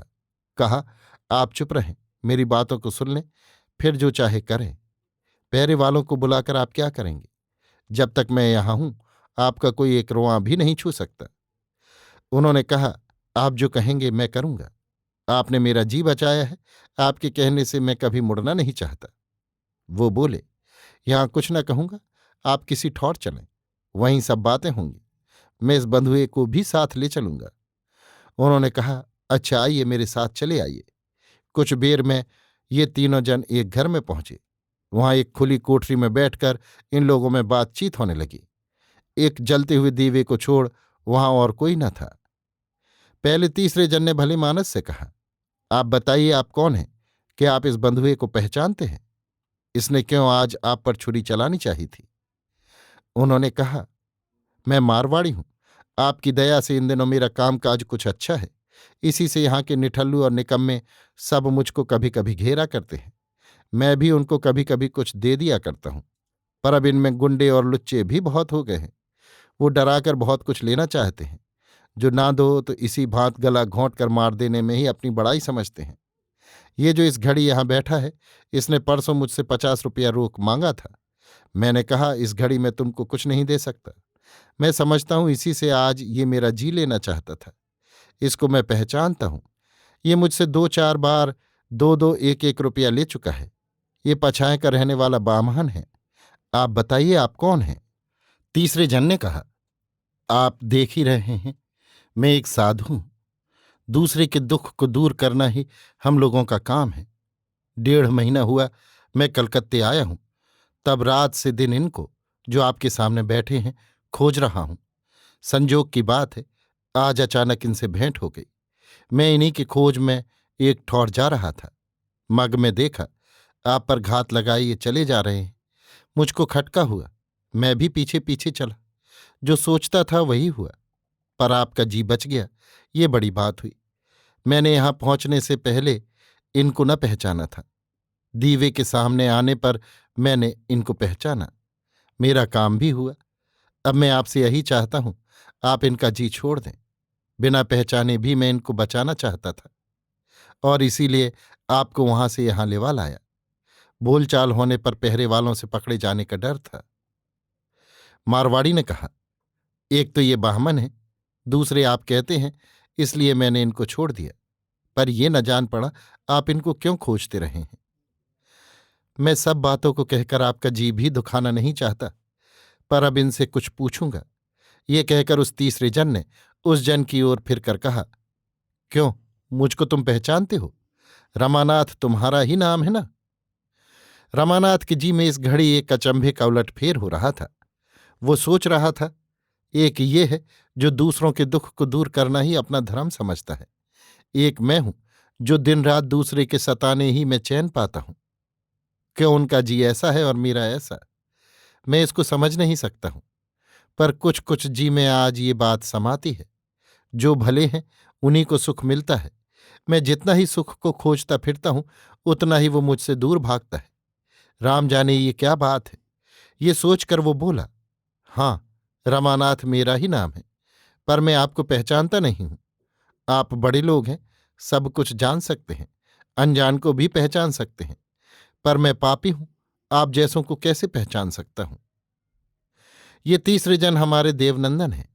रमानाथ की बातें सुनकर उनका जी भर आया। उन्होंने झट उसका हाथ पांव खोल दिया। पीछे मारवाड़ी से कहा, अब हम लोग जाते हैं, आप भी घर में जाइए, पर एक बात आपसे कहे जाता हूं। आप धनी हैं, आपके बैरी कितने होंगे, इसलिए आपको बहुत रात गए घर से बाहर न जाना चाहिए। मारवाड़ी ने कहा, आप बहुत ठीक कहते हैं, पर आज 2 घड़ी रात गए अचानक मेरा साथ मेरे साथियों से छूट गया। मैं एक भले मानस के यहाँ काम से गया था, वहां से आ रहा था, बीच ही में ये बात हो पड़ी। साथ तो छूटा ही, पंथ भी भूल गया। इसी से आज ये धोखा हुआ। नहीं तो मैं कभी रात को अकेले बाहर नहीं जाता, और न बहुत रात बीते तक कहीं रहता हूं। इतना कहकर वो मारवाड़ी उठा और घर में से 500-500 रुपये की 2 थैलियां लाकर देवनंदन के सामने रखीं और कहा, आपने जो कुछ आज मेरे साथ किया है उसका पलटा जन्म भर मुझसे नहीं हो सकता, पर इन 2 थैलियों को मैं आपकी भेंट करता हूं। आप इनको लीजिए, अपना टहलुआ मुझको समझते रहिए। देवनंदन ने कहा, रुपया लेकर मैं क्या करूंगा? मैंने तुम्हारा जी बचाकर अपना काम किया है, तुम्हारा नहीं। इसका कुछ निहोरा नहीं है। तुम इन रुपयों को अपने पास रखो, इनको किसी धर्म के काम में लगाओ, भूखों कंगालों में इनको बांटो। इसी से मेरे जी को सुख होगा, तुम्हारा जन्म सुधरेगा। धरती में इससे बढ़कर कोई दूसरा काम नहीं है। इतना कहकर देवनंदन रमानाथ के साथ चले गए। 11वां ठाट। धीरे धीरे गंगा बह रही है। घाट पर कोई नहाता है, कोई जल भरता है, कोई उतरता है, कोई चढ़ता है, कोई खड़ा निकलते हुए सूरज को जल चढ़ाता है। वही 2 जन और बैठे हैं, एक देवनंदन, दूसरे रमानाथ। भोर के कामों से छुट्टी पाकर इन दोनों जनों में बातें हो रही हैं। देवनंदन ने कहा, रमानाथ, आज 4-4.5 बरस तुमको घर छोड़े हुआ, तुम क्यों ऐसे हो गए जो घर चिट्ठी भी नहीं लिखते? क्या तुमको अपने इस छोटे बच्चे, अपनी उस सीधी घरनी की भी सूरत नहीं होती? उसका दिन कैसे बीतता होगा? उनको खाने पहनने को कौन देता होगा? कपड़ा न रहने पर, 2-2 दिन पीछे भी कुछ खाने को न मिलने पर वो किसका मुंह देखते होंगे? क्या इन सब बातों को तुम कभी नहीं सोचते? तुम्हारे छोड़ जिनका कोई दूसरा नहीं है, तुम ही जिनके जीने मरने के साथ हो, क्या तुम्ही को फिर इतना निठुर होना चाहिए? पशु भी अपने बच्चे को प्यार करता है, चिड़िया भी अपने जोड़े के साथ रहती हैं, पर तुम्हारा जी ना जाने कैसा है, जो तुम इन सबको भूल बैठे हो। जब वो तुम्हारा छोटा बच्चा भूख लगने पर मामा करता, सूखे मुंह आकर अपनी माँ के पास खड़ा होता होगा, कहता होगा, माँ भूख लगी है, उस घड़ी उस दुखिया पर कैसी बीतती होगी, वो कितना रोती होगी, क्या ये सोचकर तुम्हारा कलेजा नहीं कसकता?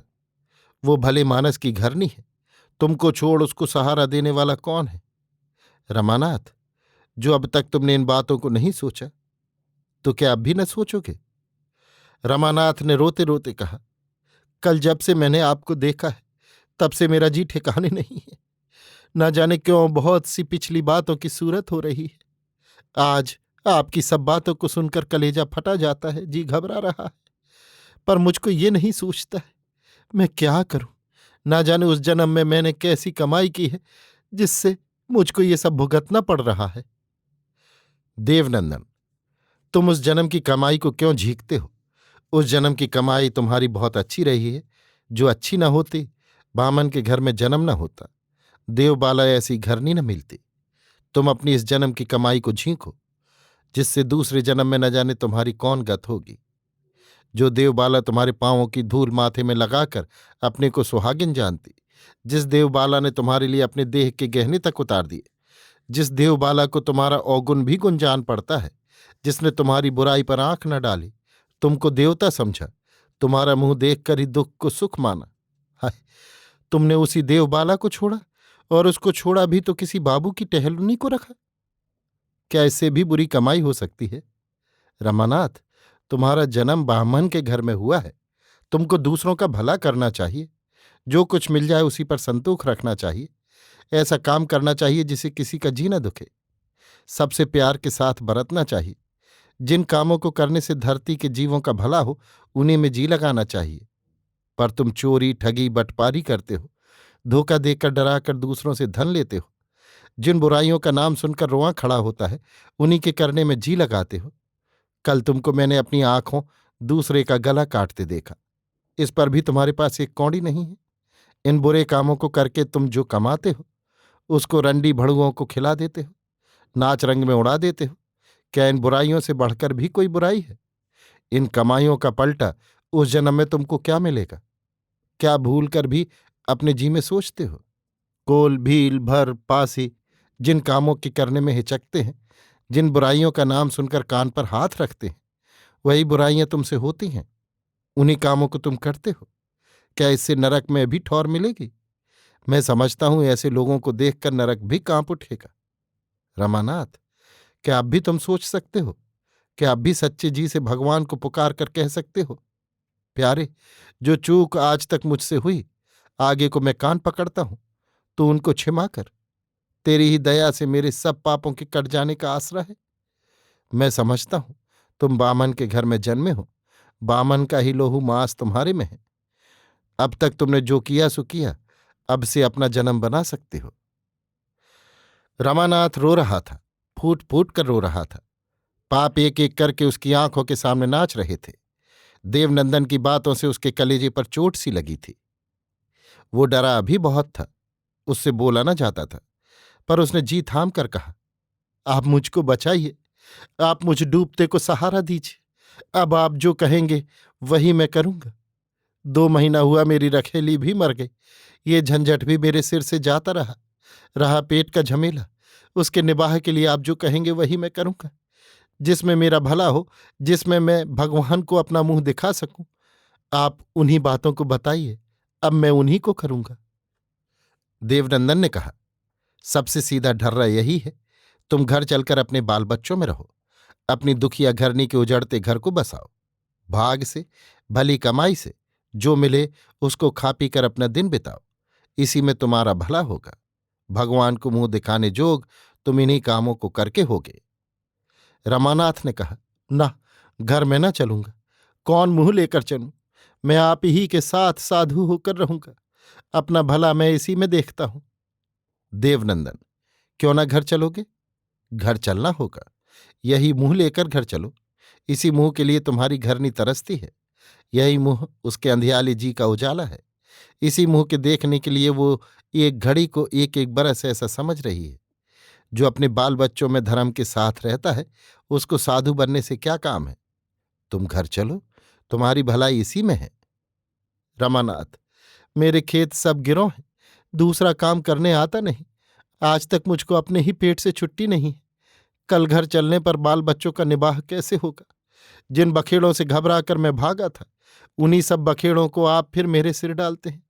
घर चलने पर मेरी गत फिर जैसी की तैसी होगी। आप दया करके मुझको घर चलने को न कहिए। देवनंदन, ये लो, इसको पढ़ो। देखो तुम्हारे सब खेत छूट गए हैं। मैं इन सब बातों को ठीक कर चुका हूं। मैं जानता था तुम घर आने की बात चलने पर यही कहोगे, मैं घर चलकर खाऊंगा क्या? इसीलिए इसका रुपया चुकाकर इसको साथ लेता आया हूं। जो तुम न पढ़ सकते हो, इसको किसी से पढ़ा देखो। फिर आज तक तुम्हारे बाल बच्चों का निबाह कैसे होता है? जिस दाता ने आज तक उनका निबाह किया है, वही अब भी करेगा। तुमको ऐसी ऐसी बातें न उठानी चाहिए। रमानाथ देवनंदन की करतूत देखकर और उनकी बातें सुनकर अचरज में आ गया। बोला, अब मैं क्या कहूं? जो आप कहते हैं वही करूंगा, घर चलूंगा। मैं आपकी बात टाल नहीं सकता। आप कहते हैं घर चलने ही से मेरा भला होगा, तो मैं घर चलूंगा। इतनी बातें होने पीछे दोनों जन घाट पर से उठे और अपने डेरे की ओर चले गए। 12वां ठाट। जिस दिन देवनंदन देवबाला को समझा बुझाकर रमानाथ को खोजने निकले, उसी दिन देवबाला को अपना दिन फिर फिरने का भरोसा हुआ। 1 महीने तक वो बहुत अच्छी रही, पर सुख उसके भाग में बदा न था। दूसरे महीने उसको थोड़ा थोड़ा जर आने लगा। तीसरे महीने वो बहुत बढ़ गया, खाना पीना सब छूट गया। दिन दिन वो दुबली होने लगी। कुछ दिन तक उठती रही, फिर उठ बैठ भी न सकती। दिन रात खाट पर पड़ी रहने लगी। अपना कोई पास न था। देखभाल दौड़ धूप कौन करे। उसी पड़ोस की बूढ़ी ब्राह्मणी से जो कुछ बनता वो करती। उसने लोगों से पूछ पाछ कर देवबाला को 2-1 औखद भी खिलाई, पर उससे कुछ न हुआ। दिन दिन उसका रोग बढ़ता ही गया। आज उसकी दशा तनक भी अच्छी नहीं है। बुढ़िया मन मारे उसकी खाट के पास बैठी है। कभी चुपचाप रोती है, कभी देवबाला की आंख बचाकर आंसुओं को पोंछ देती है। देवबाला का 4 बरस का छोटा बच्चा भी उसी खाट के पास खड़ा है। कभी रोता है, कभी मामा करके खाने को मांगता है, कभी धूल में लौटता है, कभी मुंह के पास जाकर कहता है, माँ, बोलती क्यों नहीं हो। लड़के का रोना सुनकर देवबाला ने आंखें खोली, हाथ से लड़के को पास बुलाया, अपने आंचल से उसका धूल झाड़ा, कहा, बेटा क्यों रोते हो, अभी तुम्हारी माँ जीती है। इतना कहकर देवबाला ने लड़के को गोद में बैठा लिया, पर इतना रोई जिससे बिछावन तक भीग गया। बुढ़िया ने कहा, क्यों रोती हो देवबाला, अभी तुम्हारा क्या बिगड़ा है। इस बच्चे का मुंह देखो, इसको न रुलाओ। तुम्हारा मुंह देखकर ये रो रो उठता है। ढांढस करो, इतना निराश क्यों हो। देवबाला की सांसें चल रही थीं। बहुत बोला न जाता था, पर उसने जी थाम कर कहा, जी जी, रोने दो, कल मैं रोने ना आऊंगी। ये ढांढस करने का बेला नहीं है। फिर ढांढस कर ही के क्या होगा। जिन आंखों ने आंसू बहाना ही सीखा है, वो जीते कैसे मान सकती हैं। ये बच्चा रोता है, ये नहीं देखा जाता है। लड़के का आंसू पोंछकर और उसका मुंह चूम कर देवबाला ने कहा, ये कभी नहीं देखा जाता है। कलेजा फटता है। मरने के दुख से भी ये दुख भारी जान पड़ता है। पर इसको तो अभी बहुत दिन रोना है। आज मैं इसका धूल झाड़ती हूँ, मुंह चूमती हूँ, इसको रोते देखकर दुखिया बनती हूँ। हाय, कल इसका धूल कौन झाड़ेगा, कौन इसका मुंह चूमेगा, कौन इसको रोते देखकर कलेजा पकड़ेगा। कल ये किसको माँ कहेगा, कौन इसके मुंह को सूखा न देख सकेगी। भूख लगने पर जब ये रोवेगा, प्यास से जब इसका मुंह कुम्हलावेगा, तब कौन इसको छाती से लगाकर कहेगी, बेटा मत रो, मेरे लाल मत रो, देखो ये कलेऊ है, इसको खाओ, ये पानी तुम्हारे लिए लाई हूं, इसको पियो। कल ये बाल खोले मुंह बिचकाए रोता फिरेगा, धूल में भरा भूखा प्यासा गलियों में ठोकरे खाता रहेगा। कभी मामा करके कल्पेगा, कभी एक टुकड़े रोटी के लिए, एक मुट्ठी अन्न के लिए तरसेगा। सूखे मुंह पछाड़ खा खाकर धरती पर गिरेगा। उस घड़ी इसकी कौन गत होगी, कौन इसकी सूरत करेगा। मुझ भिखारनी से जन्मा जानकर लोग इससे घिन करेंगे, पास न फटकने देंगे। उस घड़ी ये 4 बरस का लड़का किसका मुंह देख कर जिएगा। जी जी लो, तुम्हारे गोद में मैं इसको देती हूं। तुम इस दुखिया बच्चे को संभाल सकती हो। तुम्हारे बिना और कोई मुझको अपना नहीं जान पड़ता है। तुमने आज तक मुझको संभाला है, अब इस बच्चे को संभालना। ये बच्चा तुम्हारा ही है। इतना कहते कहते देवबाला की आंखें फिर मूंद गईं। फिर वो अबोले हो गई। कुछ घड़ी पीछे कहा, पानी। बुढ़िया ने थोड़ा पानी पिला दिया। अब की बार उसकी आंखें फिर खुली। उसने चारों ओर देखा, कहा, जी जी, एक बात और जी में रही जाती है। क्या अब उनको न देख सकूंगी। इस घड़ी जो उनको एक बार देख पाती तो सब दिन का दुख भूल जाती, मरने का दुख भी भूल जाती। देवनंदन के गए आज 3 महीने पूरे हो गए। जाती बेले उन्होंने कहा था, मैं उनको 3 महीने के भीतर ही लेकर पहुंचूंगा। क्या आज वो आवेंगे जीजी। जिस दिन देवनंदन उनको खोजने निकले, उस दिन मुझको बहुत भरोसा हुआ था। मुझको कई दिन ऐसा जान पड़ा वो आए हैं। मैं उनके पास बैठी हूं, रो रही हूं, कहती हूं, मैंने क्या किया, जो तुम मुझको भूल गए। तुम्हारा कैसा कलेजा है जो 4-4 बरस तुमने मेरी सूरत नहीं की। तुम बड़े निठुर हो, जो तुम्हारे ऊपर अपना प्राण तक निछावर करना चाहती है। तुम्हारा ही मुंह देखकर जो सब कुछ भूल जाती है, क्या उससे भी तुमको रूठना चाहिए? वो इन बातों को सुनते हैं, अपने हाथों मेरा आंसू पोंछते हैं, कहते हैं, क्या मैं तुमको भूल सकता हूं? पर भाग ने जो चाहा सो किया, जाने दो। अब इन बातों को कहकर मुझको न लजवाओ। पर हाय जीजी, ये सब मेरा सपना था, वो तो आज भी नहीं आए। जी की जी ही में रही जाती है। जो मैंने कुछ पुण्य किया हो, जो मेरे पहले जन्म की भली कमाई हो, तो मैं यही चाहती हूं उनको एक बार देखूं। इस मरते बेले एक बार उनको देखकर अपनी आंखें ठंडी करूं। जीजी, क्या भगवान मेरी ये पुकार सुनेंगे? जिस घड़ी देवबाला बुढ़िया से इन बातों को कह रही थी, उसी बेले बाहर किसी के पांव की आहट सुन पड़ी। थोड़ी देर में देवनंदन ने घर के भीतर पांव रखा। देखा, देवबाला की सांसें चल रही हैं, आंखें टंग गई हैं और बात उसके मुंह से बहुत ही रुक रुक कर निकल रही है।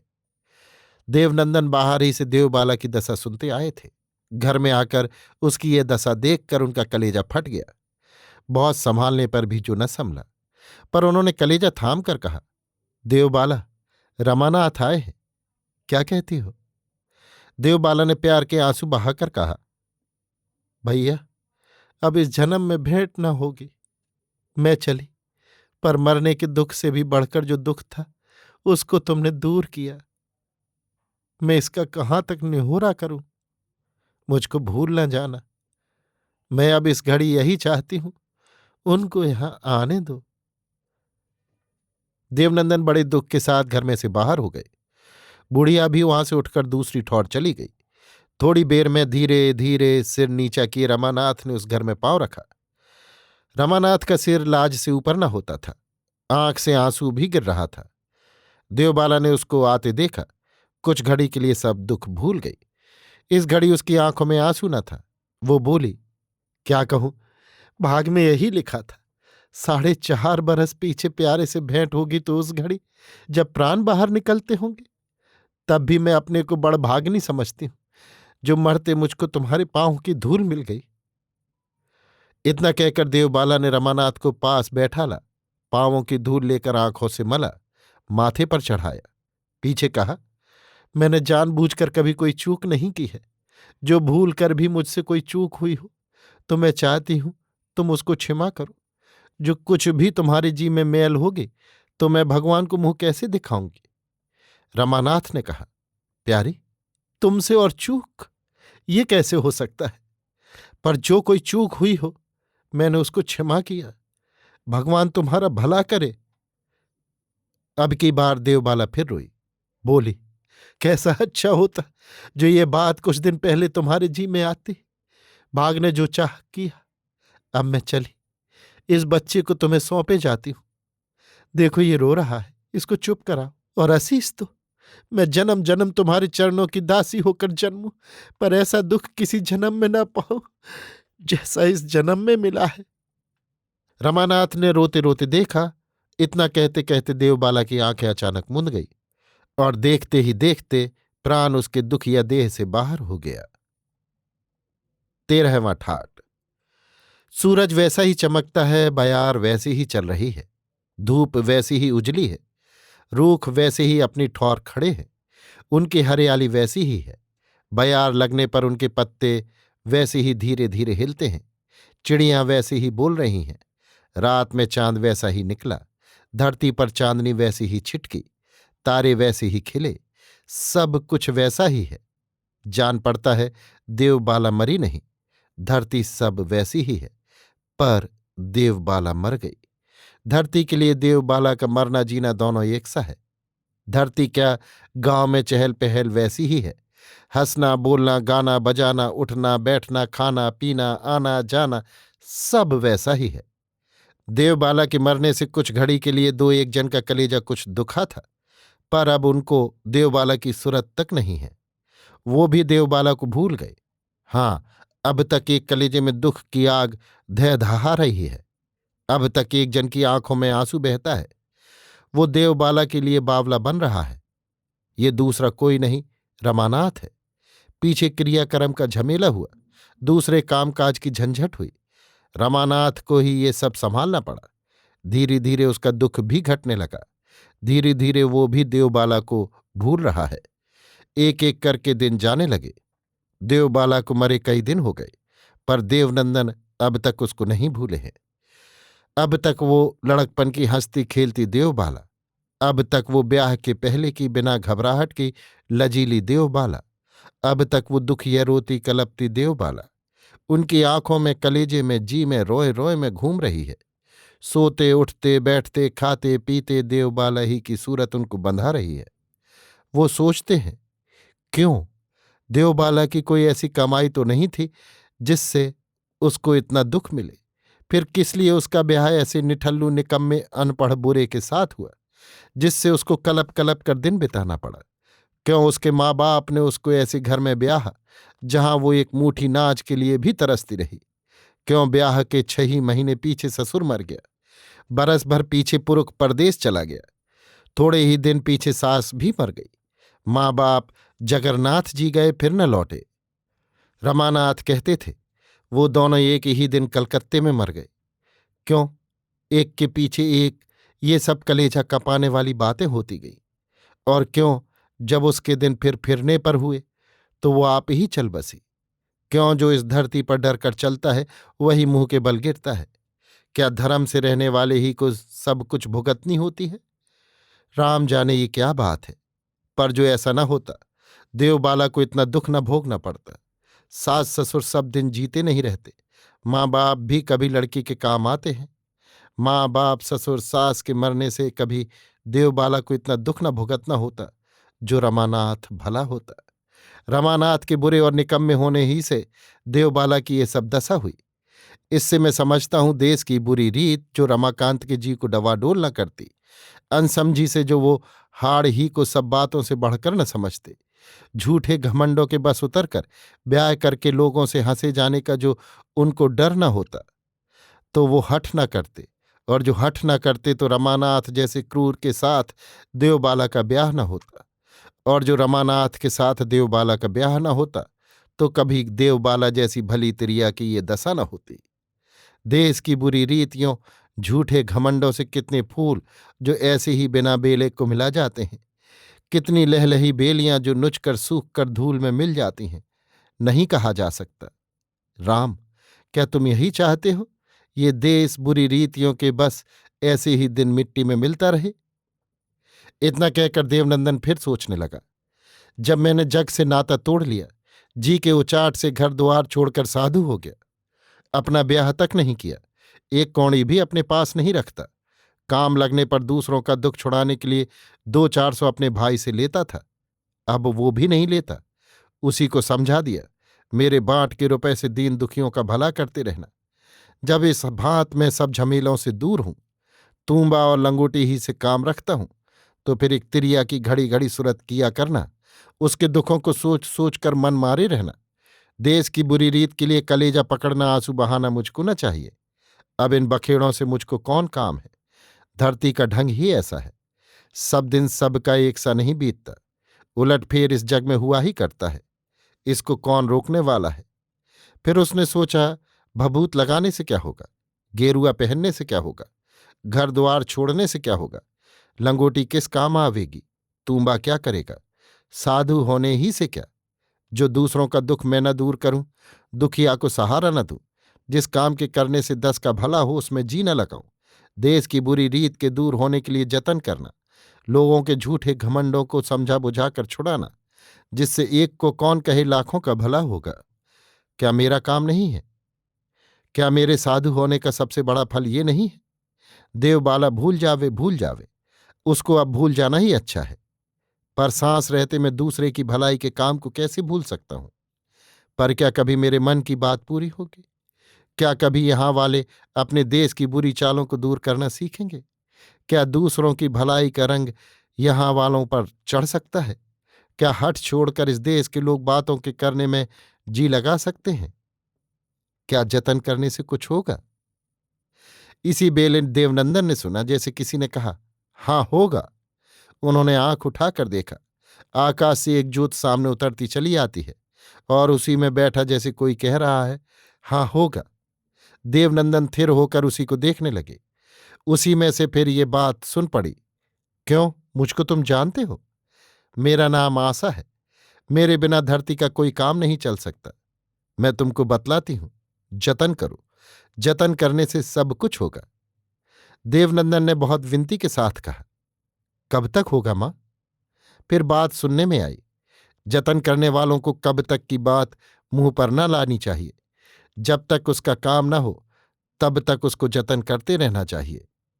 देवनंदन ने देखा, इतनी बातों के कहने पीछे ये जोत फिर आंखों से ओझल हो गई।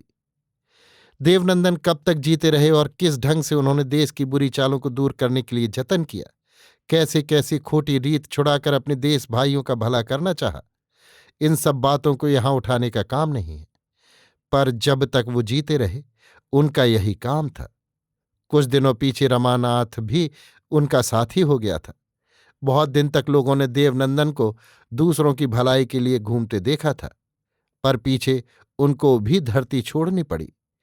जिस दिन उन्होंने धरती छोड़ी उस दिन चारों ओर से लोगों को ये बात सुन पड़ी थी, क्या फिर कोई देवनंदन जैसा माई का लाल न जन्मेगा?